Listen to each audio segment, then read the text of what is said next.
Sukrizen, anggota DPRD Kota Palembang yang menjadi pelaku penganiayaan seorang wanita di SPBU, kini hanya dapat menyesali perbuatannya. Akibat tak mampu mengontrol emosi, politisi Gerindra yang telah menjadi anggota DPRD 3 periode ini harus menanggung semua akibatnya.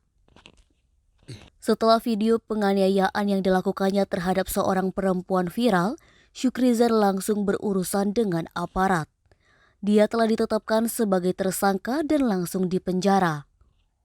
Tak hanya itu, sanksi datang bertubi. Gerindra telah memutuskan sanksi pemecatan terhadap Syukri sebagai anggota partai. Mengadili 1. Menyatakan saudara HM Sukrizen SIP selaku kader Partai Gerindra terbukti telah melanggar anggaran dasar anggaran rumah tangga Partai Gerindra. 2.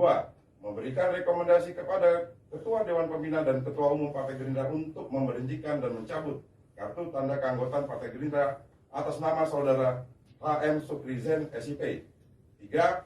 Memberikan rekomendasi kepada Ketua Dewan Pembina dan Ketua Umum Partai Gerindra untuk dilaksanakan pergantian antar waktu terhadap saudara HM Sukrizen SIP selaku anggota DPRD